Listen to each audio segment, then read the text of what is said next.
नमस्कार। आकाशवाणी देहरादून से प्रस्तुत है प्रादेशिक समाचार।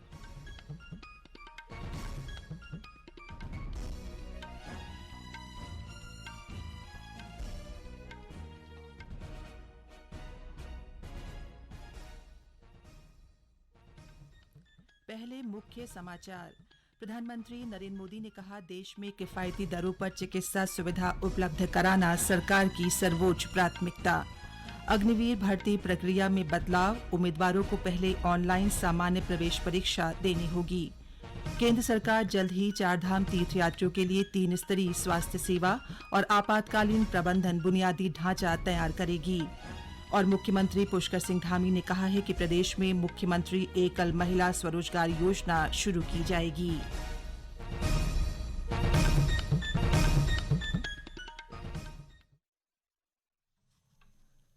समाचारों के साथ मैं पंकज सनवाल खुलबे। अब समाचार विस्तार से। प्रधानमंत्री नरेंद्र मोदी ने कहा है कि देश में किफायती दरों पर चिकित्सा सेवा उपलब्ध कराना सरकार की सर्वोच्च प्राथमिकता है। श्री मोदी ने आज स्वास्थ्य और चिकित्सा अनुसंधान पर एक वेबिनार को संबोधित करते हुए कहा कि स्वास्थ्य क्षेत्र में प्रौद्योगिकी के अधिकतम उपयोग पर ध्यान केंद्रित किया जा रहा है। स्वास्थ्य सेवाओं को सस्ता और सुलभ बनाने में प्रौद्योगिकी की भूमिका लगातार बढ़ रही है।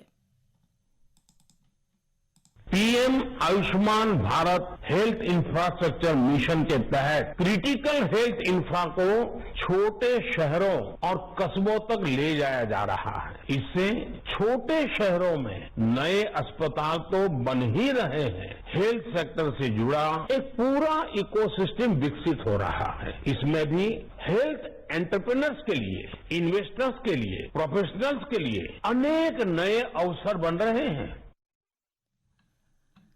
प्रधानमंत्री ने कहा कि आयुष्मान भारत और जन औषधि योजनाओं के कारण गरीबों और मध्यम वर्ग के रोगियों की 1 लाख करोड़ रुपए से अधिक की बचत हुई है। प्रधानमंत्री मोदी ने कहा कि कई दशकों से स्वास्थ्य के लिए एक एकीकृत दृष्टिकोण और एक दूरगामी सोच की कमी रही। उन्होंने कहा कि केंद्र सरकार ने स्वास्थ्य सेवाओं को केवल स्वास्थ्य मंत्रालय तक ही सीमित नहीं रखा है, बल्कि पूरे सरकारी तंत्र के लिए ये प्राथमिकता का विषय है।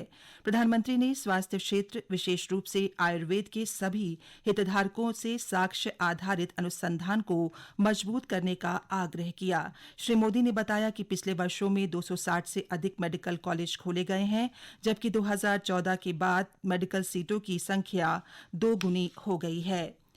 भारतीय सेना ने अग्निवीर भर्ती प्रक्रिया में बदलाव कर दिया है। अब अग्निवीर भर्ती के तहत सेना में शामिल होने के इच्छुक उम्मीदवारों को पहले ऑनलाइन सामान्य प्रवेश परीक्षा देनी होगी। आज देहरादून में पत्रकारों से बातचीत में लैंसडाउन सेना भर्ती कार्यालय के निदेशक कर्नल मुनीश शर्मा ने बताया कि अग्निवीर भर्ती के लिए पहले चरण में ऑनलाइन परीक्षा उत्तीर्ण करना अनिवार्य है। दूसरे चरण में शारीरिक परीक्षा होगी, जबकि अंतिम चरण में स्वास्थ्य परीक्षण होगा। उन्होंने कहा कि भर्ती के लिए अभ्यर्थी 16 फरवरी से 15 मार्च तक सेना की वेबसाइट ज्वाइन इंडियन आर्मी पर ऑनलाइन पंजीकरण कर सकते हैं। भर्ती प्रक्रिया में जो बेसिक चेंजेस की गई हैं वो सबसे पहले अभी ऑनलाइन सी होगा, कंडक्ट होगा जो फेज 1 में। भर्ती प्रक्रिया तकरीबन 3 फेजेस में होगी। जो पहला फेज है वो ऑनलाइन सी होगा। ऑनलाइन सी से जो बच्चे शॉर्टलिस्ट होंगे फिर वो जाएंगे सेकंड फेज में जो कि रिक्रूटमेंट है, और जो रिक्रूटमेंट से बच्चे पास होंगे वो जाएंगे थर्ड स्टेज में जो कि मेडिकल है। और इन तीनों स्टेज को पास करने वाले जो बच्चे हैं उनका फाइनल मेरिट ड्रॉ होगा, और वही बच्चे अपने मेरिट के हिसाब से सिलेक्शन बेस के ऊपर फिर वो अपने अग्निवीर में भर्ती होंगे और रिस्पेक्टिव सेंटर्स में जाएंगे। कर्नल मुनीश ने बताया कि अभ्यर्थी आधार कार्ड या 10वीं के प्रमाण पत्र के माध्यम से पंजीकरण कर सकते हैं। उन्होंने बताया कि आवेदन फॉर्म भरने के लिए प्रवेश शुल्क 500 रुपये निर्धारित किया गया है, जिसमें अभ्यर्थी को 250 रुपये ही जमा करने हैं। 50% धनराशि सेना के माध्यम से वहन की जाएगी। ऑनलाइन परीक्षा 17 अप्रैल को देश के 176 स्थानों में एक साथ कराई जाएगी।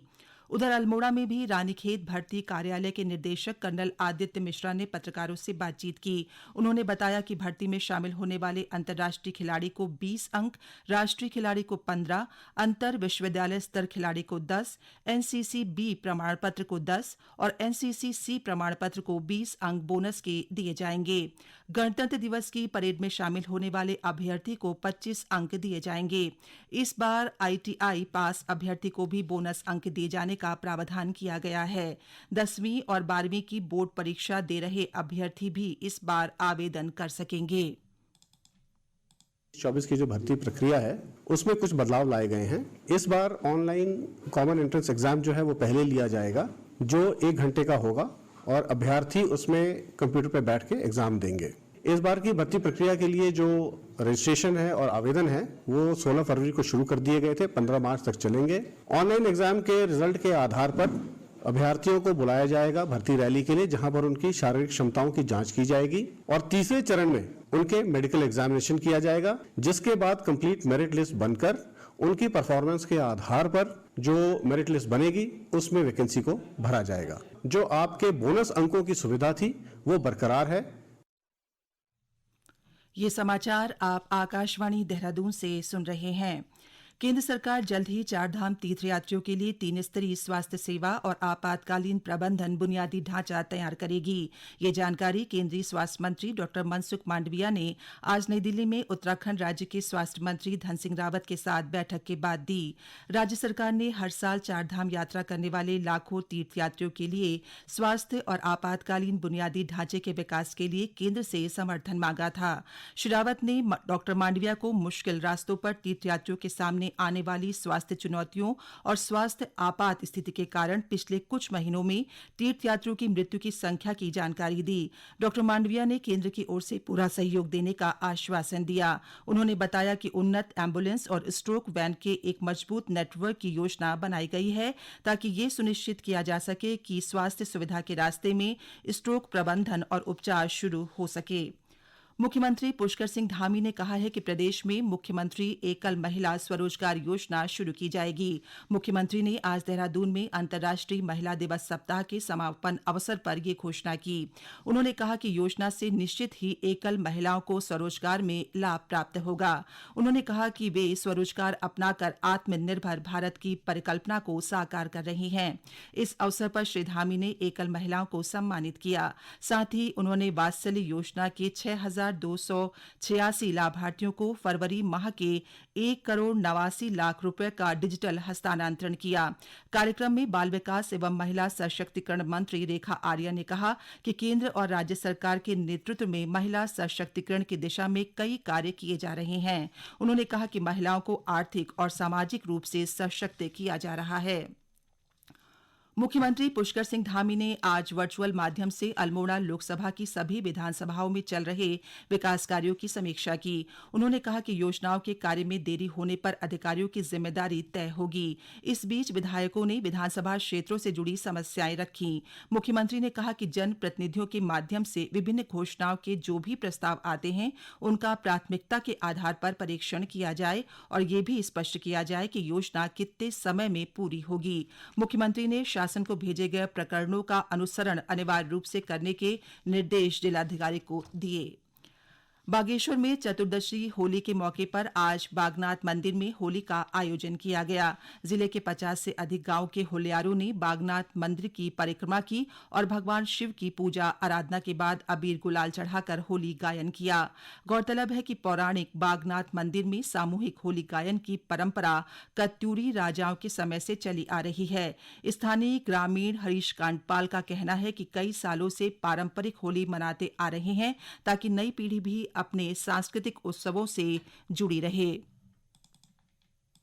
बागेश्वर में जो ये होली है, इस होली में इस क्षेत्र के 50 गांवों से हजारों की संख्या में आज चतुर्दशी के दिन बाबा बागनाथ जी के प्रांगण में आकर होली गायन करते हैं और बाबा बागनाथ जी से क्षेत्र की सुख समृद्धि के लिए लोग प्रार्थना करते हैं। और इसी क्रम में आज यहाँ पर आए हुए होलियारों का यहाँ पर मैं स्वागत भी करता हूँ।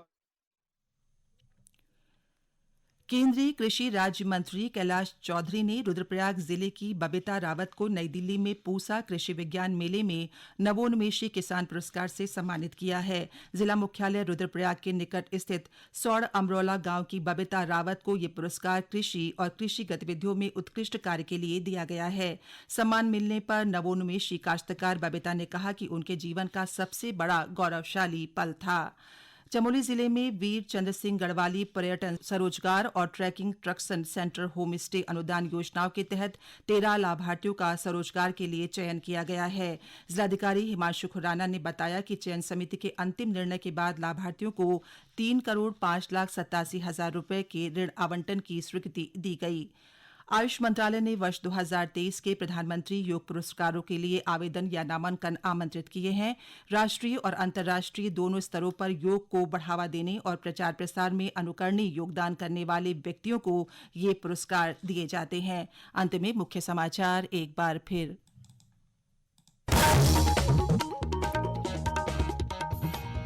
प्रधानमंत्री नरेंद्र मोदी ने कहा, देश में किफायती दरों पर चिकित्सा सुविधा उपलब्ध कराना सरकार की सर्वोच्च प्राथमिकता।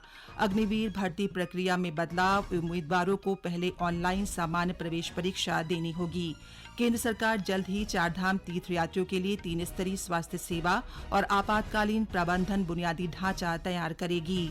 और मुख्यमंत्री पुष्कर सिंह धामी ने कहा है कि प्रदेश में मुख्यमंत्री एकल महिला स्वरोजगार योजना शुरू की जाएगी। इसके साथ ही प्रादेशिक समाचार बुलेटिन समाप्त हुआ। नमस्कार।